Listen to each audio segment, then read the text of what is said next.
Earth, the only life-sustaining planet in our solar system.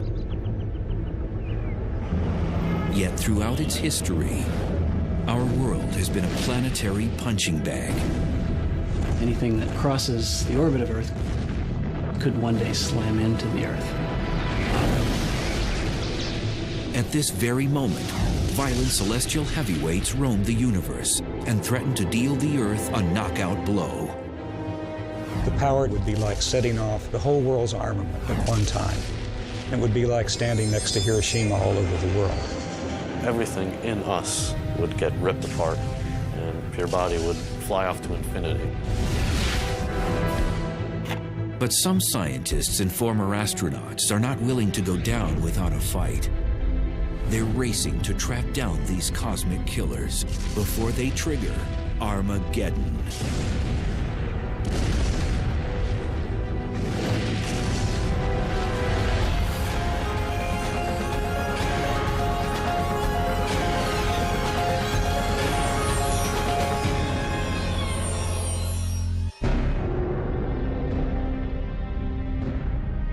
Earth shimmers like a sapphire jewel in our solar system. We go about our days unaware that in the far reaches of space, trouble could be headed our way.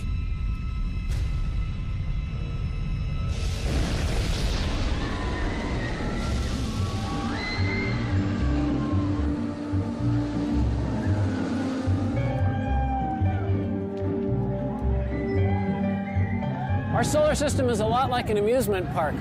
Earth and most of the other objects carve predictable paths around the sun. Normally, everything is calm and smooth. But at times, things get chaotic and violent.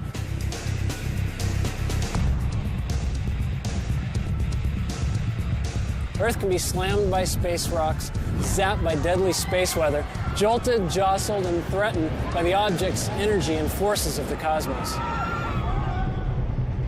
The Earth is on a cosmic thrill ride, one that often involves extreme danger. When you're moving fast and on a predetermined path, you hope nothing crosses it because there's nothing you can do. Nicaraguan border goes right down along. Former astronaut Rusty Schweickart knows firsthand how dangerous celestial objects can be. In 1969, he piloted the lunar module during the Apollo 9 mission. Now, Schweickart is ready for more than a cruise through the cosmos. He's sounding alarms about the dangers of one particular asteroid named Apophis, which got too close for comfort in 2004. It immediately got everybody's attention because the probability of impact was quite high. In fact, it was higher than any impact probability that we had ever seen up until that time. And Schweickart has a terrifying real-life example of just how damaging an impact from an asteroid even smaller than Apophis could be.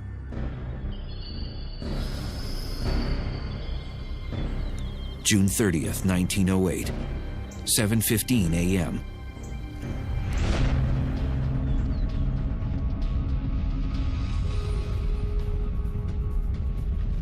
An object half the size of a football field plunged down from space at around 34,000 miles per hour and produced a stream of fiery gas behind it. Within minutes, the fireball entered our atmosphere and violently exploded above Siberia's Tunguska forest.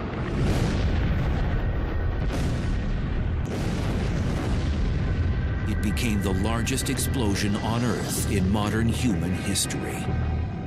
The blast sparked heat waves, which torched 80 million trees in an area over half the size of Rhode Island. Fortunately, no one died as a direct result of the explosion because it was in a thinly populated area. If that asteroid hit just a few hours later, it would not have hit Siberia, it would have hit over Europe. And if that had exploded midair over any of the major cities of Europe, 1 million people would have died like that. For the last 100 years, the Tunguska explosion has been shrouded in controversy. Today, many scientists agree an asteroid caused the blast, Incredibly, it never even impacted the ground. Rather, it exploded 5 miles above Siberia's frozen ground. A small stony asteroid can't survive the plunge through Earth's atmosphere. When it smacks into the lower atmosphere, doing about 50,000 miles an hour, it's like an egg smashing onto concrete.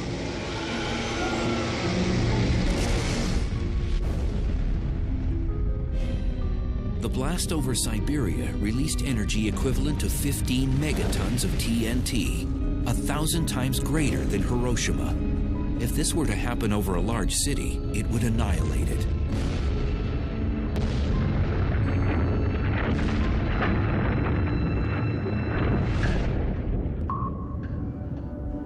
Scientists call these trespassers near-Earth objects, or NEOs. They're asteroids and comets, which are leftovers from the formation of the planets.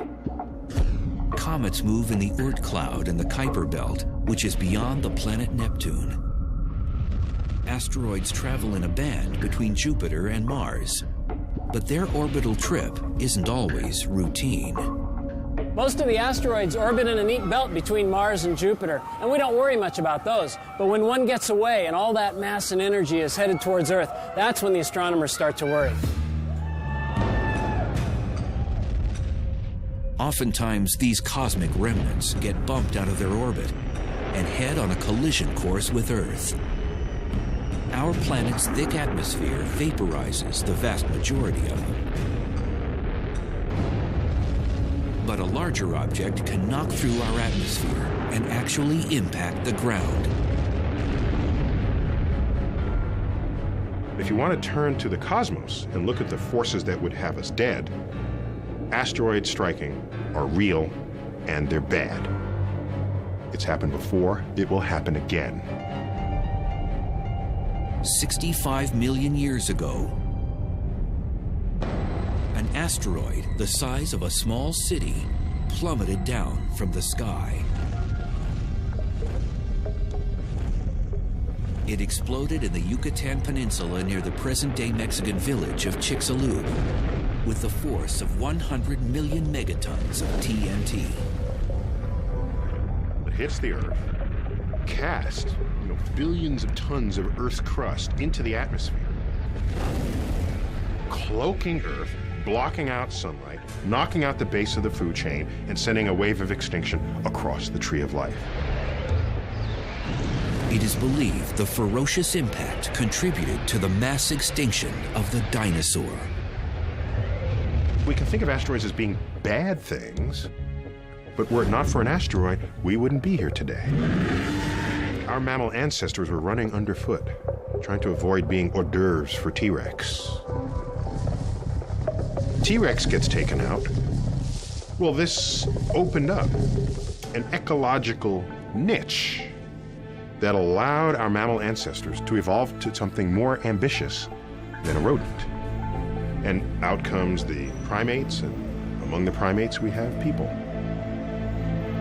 But ironically, the very kind of cosmic boulder that paved the way for humans to exist may one day wipe us off the planet.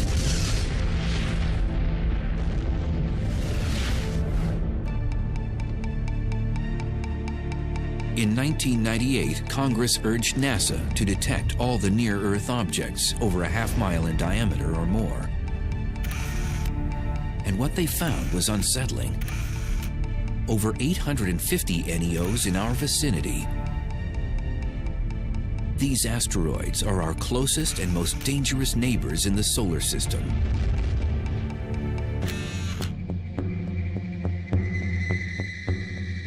Donald Yeomans heads the NEO program at NASA's Jet Propulsion Laboratory.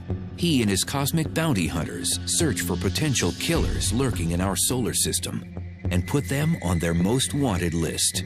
Finding these near-Earth objects is somewhat akin to tracking hurricanes. As you track it day after day, you get a better idea of its orbit. You can predict where it's going. You have a better idea of how large it is and if it should hit the Earth, with what sort of velocity.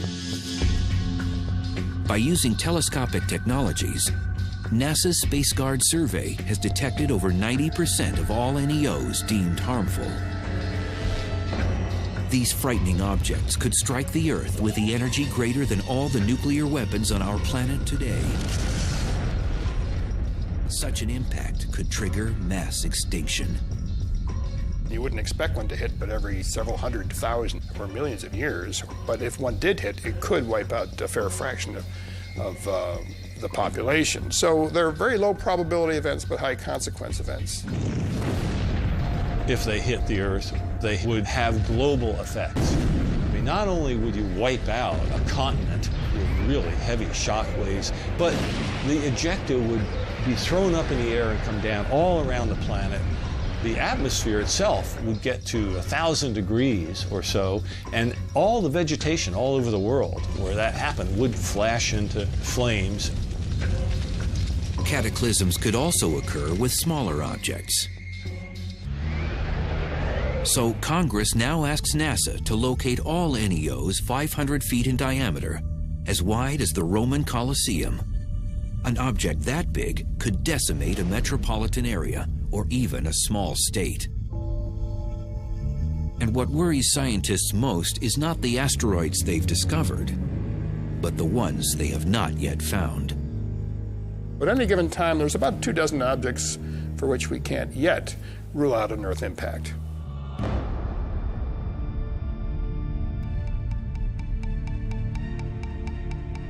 Former astronaut Schweikert has taken the threat of NEOs one step further. He's appeared before Congress to request a special government agency be responsible for protecting the public from space rocks. Today, we have the technology to stop near-Earth objects from impacting the Earth for the rest of history. I mean, we can literally now begin to reshape the local solar system so that our survival is enhanced. The question is, will we, or will we go the way of the dinosaurs?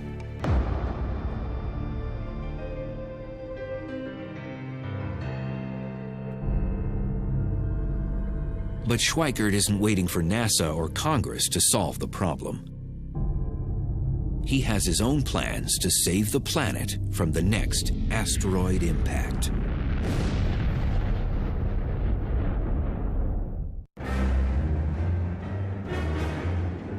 It's hard to believe the Earth has survived over 4.5 billion years, because since its infancy, the planet has taken a beating.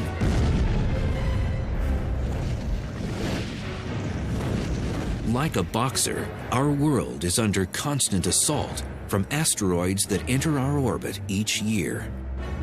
But in the future, Earth could be knocked out. Former Apollo 9 astronaut Rusty Schweikert refuses to be bullied by asteroids. And now he's ready to defend Earth against these harmful rocks. We've discovered that there are these near-Earth objects flying by us all the time. And we've gotten more and more capability to modify our environment to enhance our survival. Schweikert is particularly concerned about an asteroid named 2004 MN4, better known as Apophis.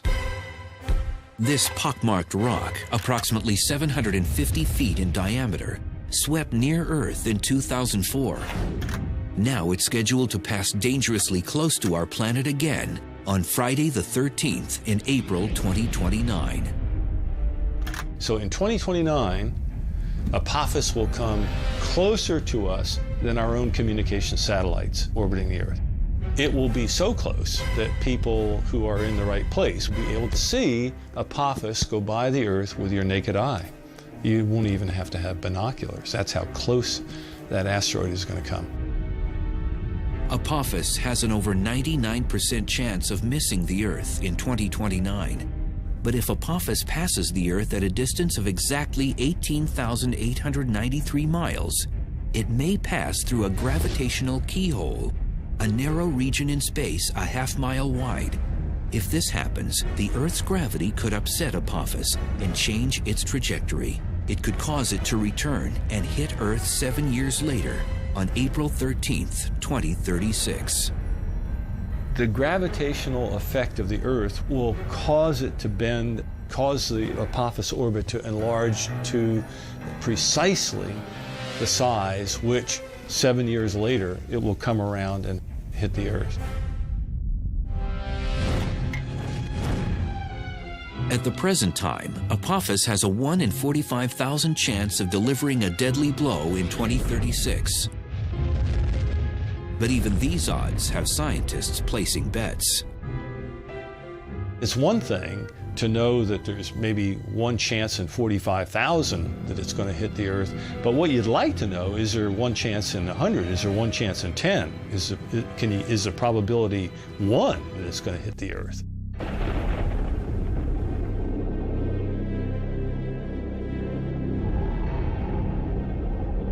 Schweikert believes we must regard Apophis as we would any natural disaster. He's even mapped out where Apophis might strike. You have the date of the impact, the time of the impact, the orbital inclination, and you can make a map. And what that map shows is what I have called a path of risk that goes all the way across the planet. And I look at this and I see a high probability of impact and I say, whoa, where might it hit?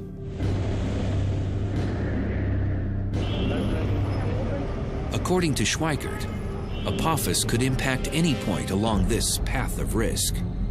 It begins in western Siberia, cuts across and down the Pacific Ocean near California. Then it traverses Central America and finishes in Western Africa. Schweikert proposes a chilling scenario of where Apophis might strike. The asteroid could land in the Pacific Ocean off the coast of California with the force of over 1 million megatons of TNT. Such an impact would create a 5-mile wide, 9,000-foot deep crater in the water, which would unleash tsunamis. Relentless 50-foot waves would pound the coastline, resulting in unimaginable human loss. An asteroid that's 1,000 feet in diameter, having it hit in the ocean is not a good deal. Hundreds of billions of dollars of damage from something like that. Scientists are presently working on technologies to preempt such a cosmic strike. One idea involves blowing up an asteroid. But some feel this could compound the problem, sending several chunks of the asteroid in our direction instead of just one. Consequently, Schweikert's new mission is to change the orbit of asteroids that could impact Earth. What you want to do is basically change the asteroid's orbit very, very slightly. You change its velocity by a 10,000th of a mile per hour so that it will miss the Earth instead of hitting it. Rusty's colleagues have drafted conceptual designs of spacecraft that could deflect asteroids, particularly Apophis. One would tow harmful asteroids away from Earth, but instead of lassoing the rock like a bull in a rodeo, the tractor will hover in front of it and use gravity as a tow line. If you park in front of an asteroid for a long enough period of time and you stay close enough to it but not touching it, you're going to increase its velocity. Or if you park behind it while it's moving along, you're going to slow it down very slightly. We can change the orbit of an asteroid if we know about it far enough ahead of time. Although a space probe has landed on an asteroid in the past, the most challenging idea is launching a manned mission.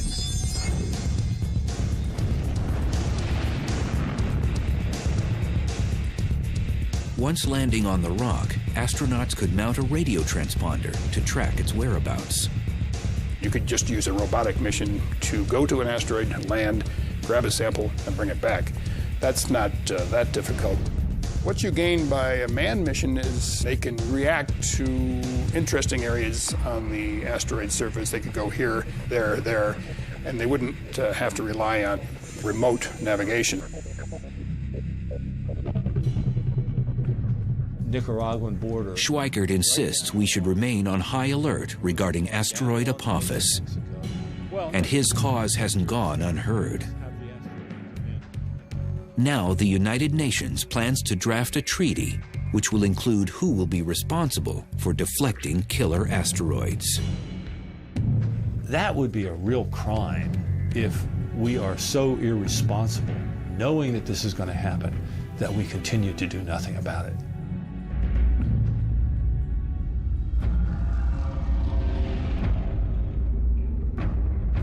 But asteroids and comets are not the only deep space threats. Earth has had its ups, and Earth has had its downs. We never know what's going to be around the next corner, and a lot of it is bad. In far-off galaxies, galactic invaders are at work, itching to end life on the planet as we know it. 3 times daily, a strange flash pulsates across our sky. It's hundreds of times more powerful than the world's total nuclear armament, but it's not man-made. And if one happens close enough to Earth, it could end life on our planet.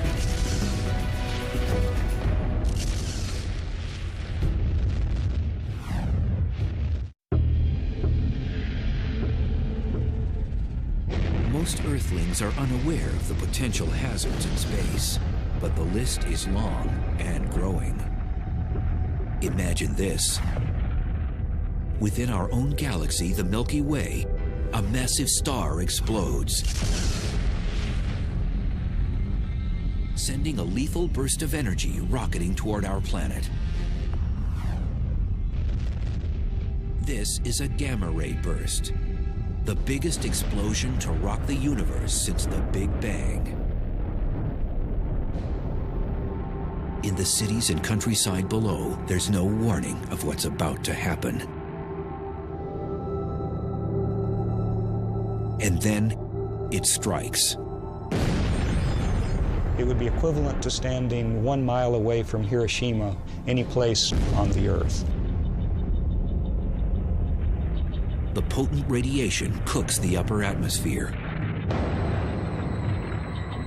Our ozone layer roasts. Across the hemisphere, human beings burn to death from radiation 100 times the fatal dose. The disappearing ozone layer causes increased temperatures around the world, triggering cyclones, tsunamis, and hurricanes. Most life on the surfaces of land and water incinerates. This may seem like science fiction, but it could happen if a gamma-ray burst hit Earth from 100 light-years away. Gamma-ray bursts are the brightest explosions in the universe. Because they're so far away and yet still so brilliant, they must involve an enormous amount of power. As much energy as the sun will emit in its entire 10 billion year lifetime.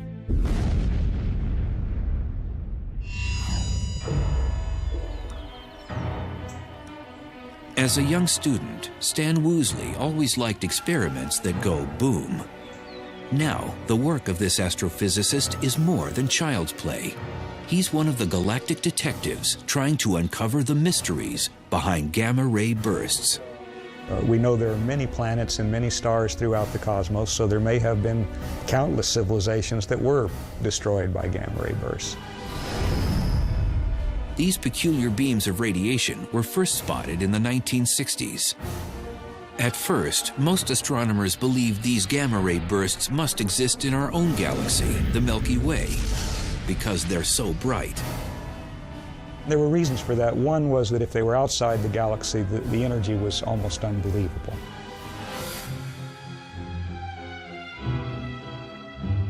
But at the time, even the most powerful telescopes couldn't determine their location and distance, because the bursts lasted for a few seconds, then disappeared.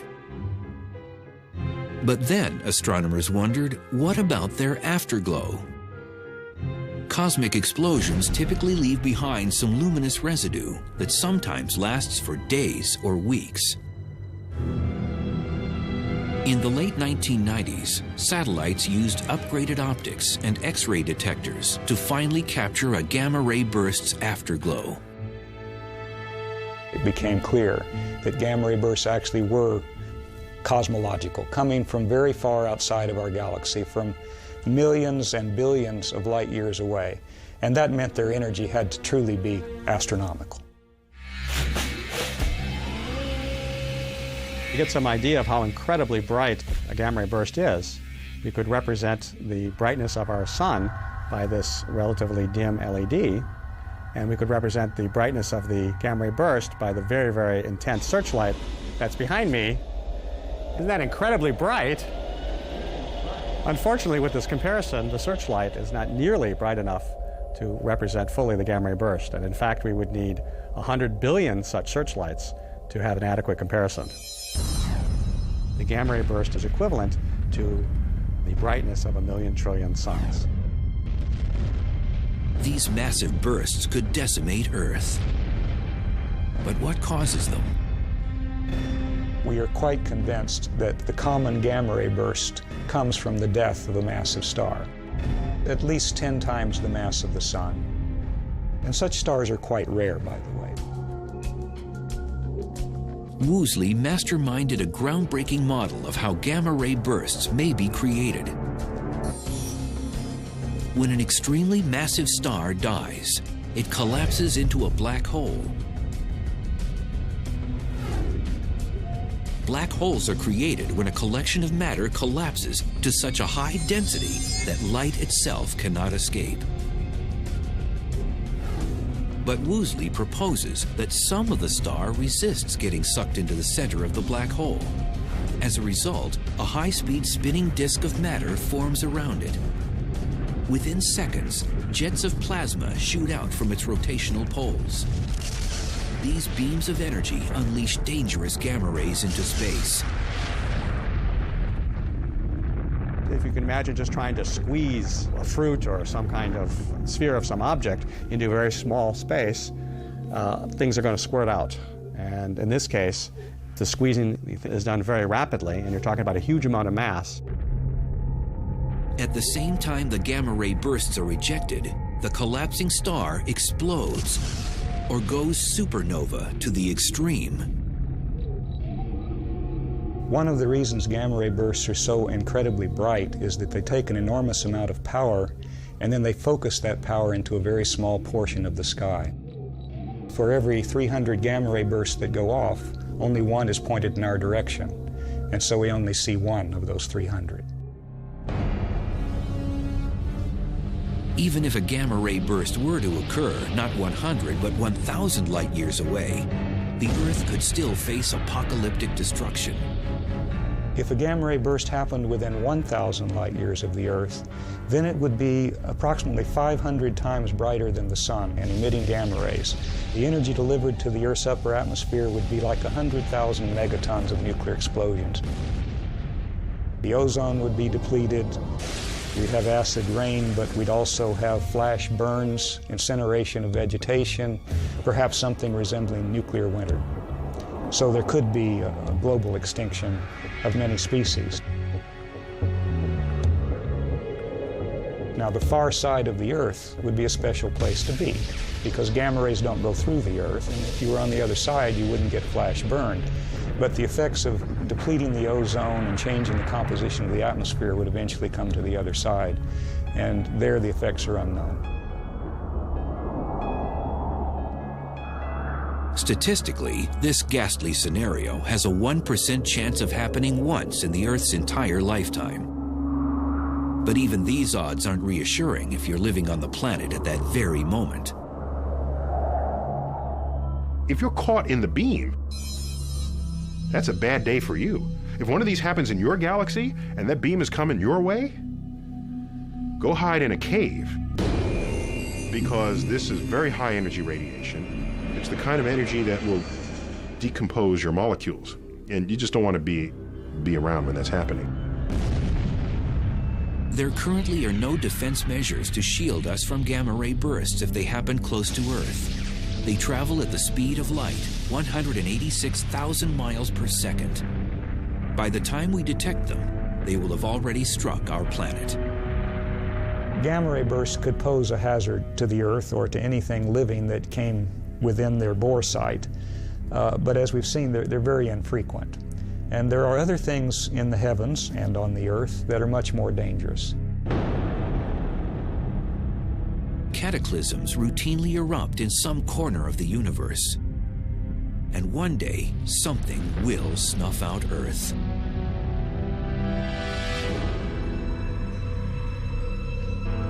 Most of the time, our ride around the sun is gentle and uneventful like this Ferris wheel. And as long as nothing gets in our way, we could go on like this for millions of years. But sooner or later, we know that this smooth ride will come to an end. We just don't know when. Sadly, our planet's ultimate demise will probably come from the very thing that provides us life.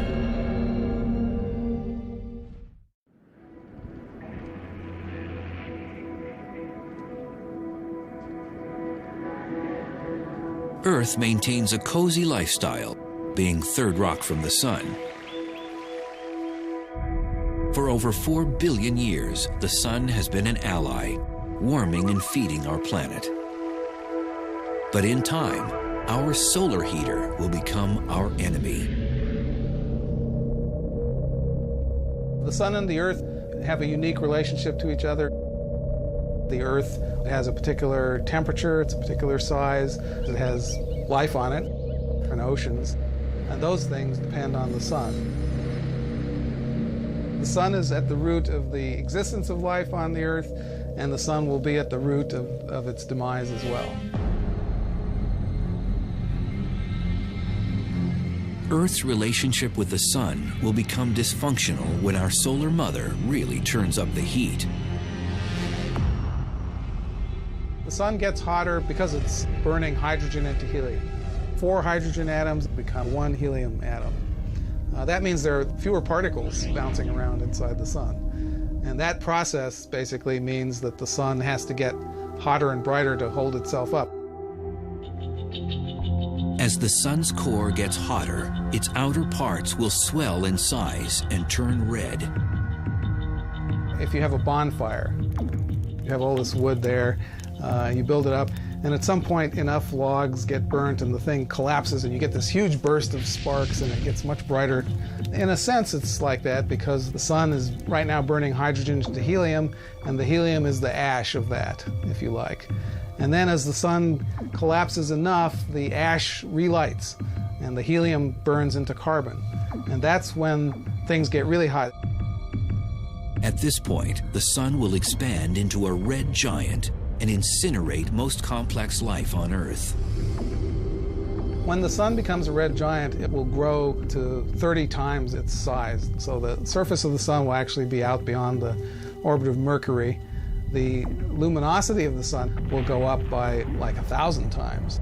And that's going to make the Earth so hot that the outer crust, the rocks, the solid part of the Earth, will melt.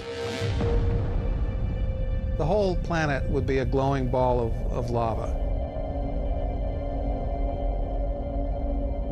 The sun will fry the inner planets, and even though the sun will become red and cooler, the Earth will be much hotter. Just leave the Earth a burnt cinder, like a charcoal briquette. So that would be bad for life on Earth. And the Earth's hellish fate isn't over. As a red giant, the sun will fluctuate in size before collapsing into a white dwarf. The sun that was huge suddenly becomes the sun that's very small and extremely dense. It's only about the size of the Earth, sitting down there at the center of our solar system, very much fainter than it used to be, and then everything cools off. And then that object is no longer generating energy either, so it begins to cool as well. So the final fate of the solar system will be to cool off and freeze. Humans will probably have relocated to another planet or become extinct before the sun turns Earth into a snowball. However, the sun may dry up our world much sooner. If the sun doesn't get us at the time of the red giant phase, it may well get us earlier by just becoming bright enough to cause the oceans to evaporate. Water is an essential component for all life. And so if the Earth actually loses all its water, then that's another reason why life might disappear from the Earth, and it would again be the sun's fault. There may be ways for Earth to win a stay of execution. As the sun is swelling, it also begins to lose mass much more rapidly than it's losing it now. And of course, if it's getting less massive, it has less of a hold on the Earth will move further out into a larger orbit. And so it's kind of a race between the growing sun and the growing heat from the sun and the Earth actually moving, a little bit away from that fire that's getting too hot.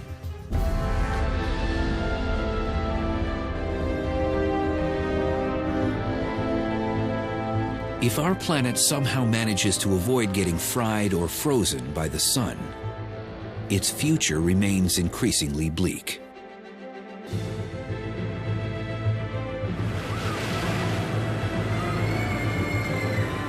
This place is full of adventure. Rides that put your stomach up into your throat, things that collide, scary stuff. It's a lot like riding around the sun on planet Earth. But when Earth gets smacked or when things start to come apart, the ride could really be over.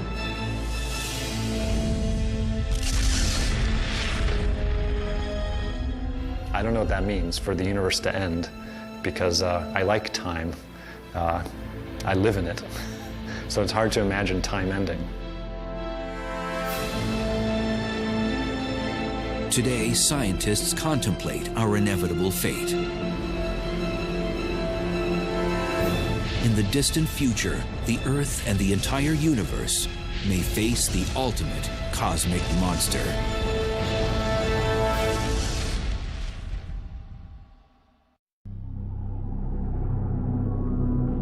No one suspects that Earth's most lethal enemy lurks amongst the stars. But in the future, and without prior warning, a cosmic Grim Reaper will unleash the ultimate Armageddon.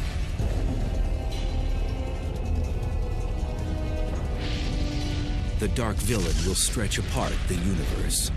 Galaxies themselves will split apart. Stars and planets will tear to shreds. The ultimate apocalyptic event is being called the Big Rip.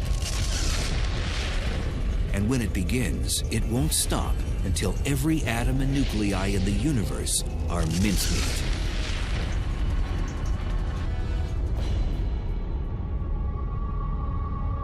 The Big Rip, it really is the end of the universe.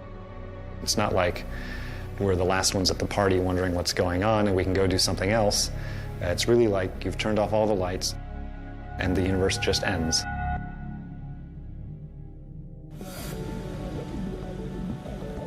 Innovative physicists Robert Caldwell and Mark Kamienowski proposed the notion of the Big Rip, a grim hypothesis about the final fate of the universe. We used to think that the universe, which is currently expanding, could reach a point of maximum expansion. The Big Rip is the idea that the expansion will not only continue and accelerate, but rip everything apart as it does so. Caldwell and Kamienowski calculated that the universe is expanding at an alarming and increasing pace, and that something is sucking everything outward like a vacuum. Acting like a galactic vice squad, these young scientists hunt for the cosmic killer. They believe a mysterious phenomenon called dark energy may be the culprit. Figuring out what dark energy is probably the #1 goal of cosmologists today. Dark energy is dark, so you can't see it. We can feel what it is. We feel it through its effects on the gravitational behavior of the universe. There could be some dark energy in this room, under the chair. It's only when you look at its properties on really big cosmological length scales, billions of light years across, that you start to see the cumulative effects of the dark energy. It causes things to be pushed farther away from each other and contributes to the expansion of the universe in a quickening pace. Edwin Hubble, whom the Hubble telescope is named after, first discovered the universe is expanding back in the 1920s. But it wasn't until 1998 when a crack team of scientists measured that this expansion is moving like a runaway train. A nice analogy is to imagine that the universe, our three-dimensional space, is like the surface of a rubber balloon that I'm blowing up. Okay, I'm going to blow up the balloon as a demonstration of the effects of the expansion of the universe. As the balloon gets bigger, that's the depiction of the expansion of galaxies. There's a galaxy. Another one. Where's our galaxy? Okay, we live there. Okay, that's our home. As the universe expands, every other galaxy gets farther away from us.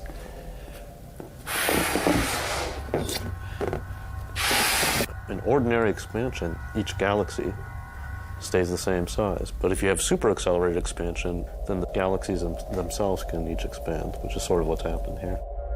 If I could blow it up fast enough to depict a big rip, then the balloon would explode. That's like space-time not being able to take it and coming to an end.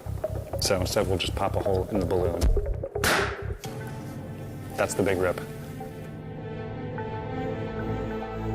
According to Caldwell and Kamienowski, the universe has no hope of surviving the Big Rip.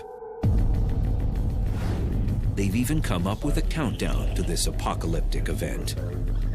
The Big Rip kind of rolls up its sleeves and progressively takes apart the universe layer by layer, working from the outside in, going from the largest scales to the smallest scales. 1 billion years to pull apart clusters of galaxies, then hundreds of millions of years to pull apart galaxies themselves, and then down to the size of a solar system, we're talking hundreds of thousands of years, and then to tear apart the Earth itself would take less than an hour. It's kind of interesting to think about what that would look like.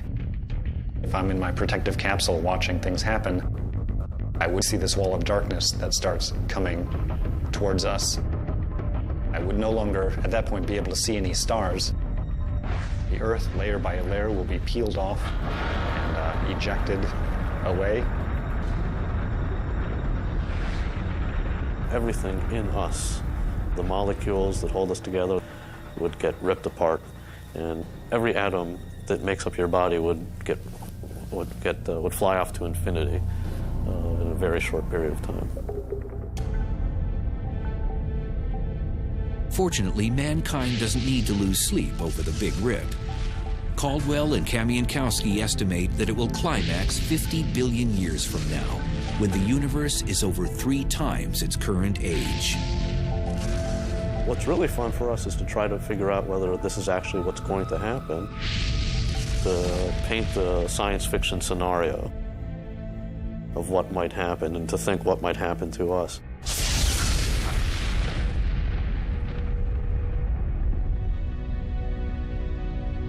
Deep space threats are real. Some could harm us tomorrow, others in the far future. But one thing's certain, something will terminate Earth and probably the entire universe once and for all. It's only a matter of time. It's useful to sometimes think about how fragile our life is here on Earth, that maybe we aren't going to be here for eternity. Maybe there's a hope, but the way it looks, the universe just ends, and that's it.